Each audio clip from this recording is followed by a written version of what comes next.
All right, man. Victor Walla Banana, whatever his name is on hand to see the Pistons get mollywopped by the Chicago.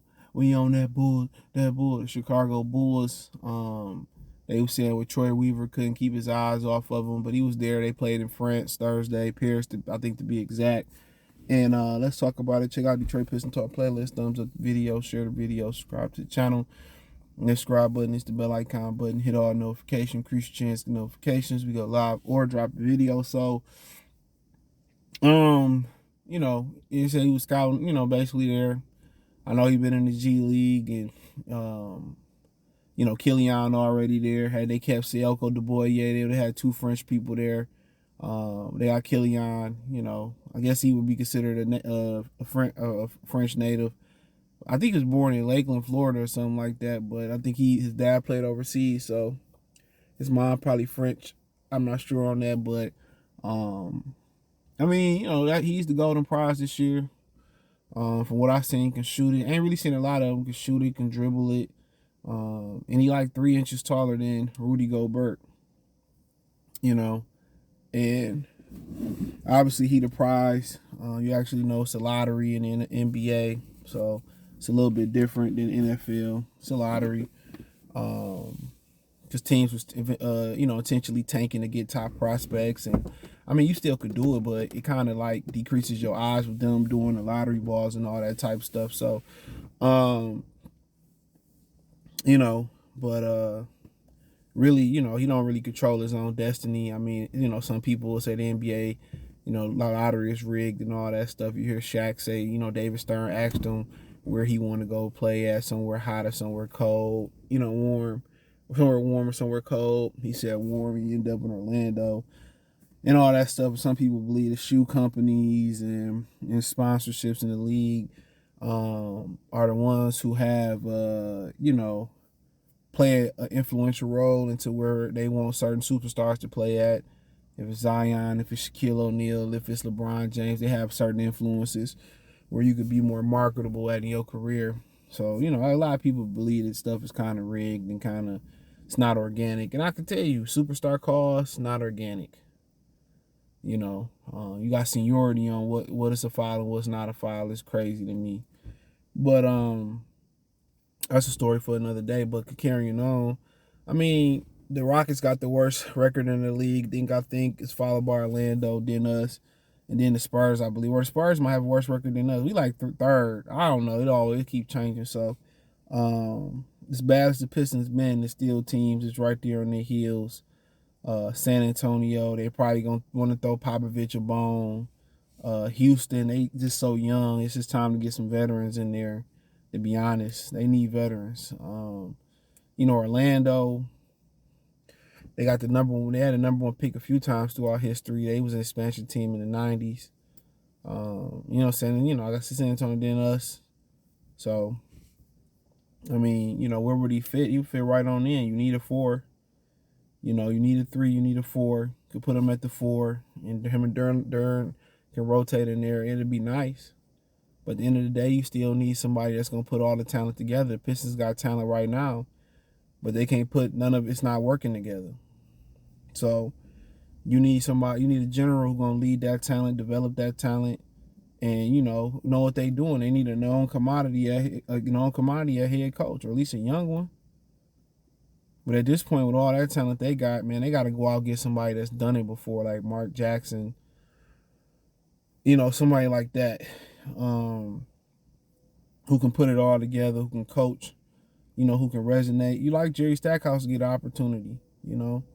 I think he's turning out to be a solid coach down there at Vanderbilt. Got a lot of relationships with a lot of the young players. Still young enough to kind of do it.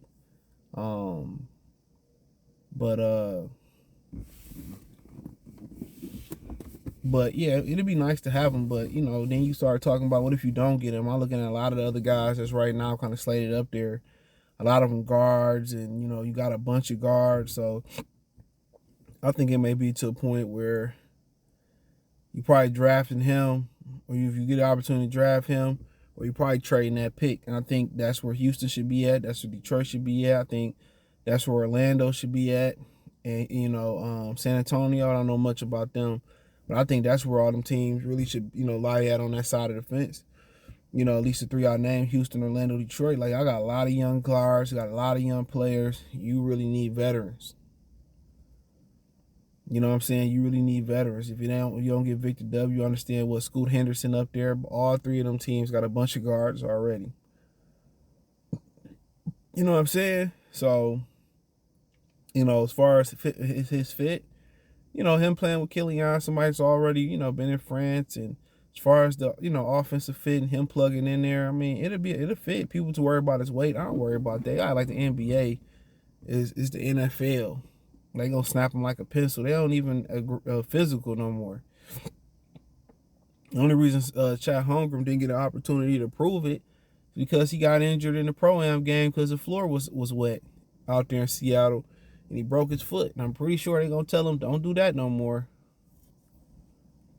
So yeah, it ain't, man, to me, it really ain't nothing. Then, you probably ask at what capacity can he continue to put weight on. Kevin Durant been thin his whole career. Tayshaun Prince was thin. He'll get his man strength and man body and all that type of stuff. Only thing I ain't like, he had a whole purse on, dude. What's up with men wearing purses? My dude had a whole white purse on. I understand it's France, and all that type of stuff, but Jesus Christ.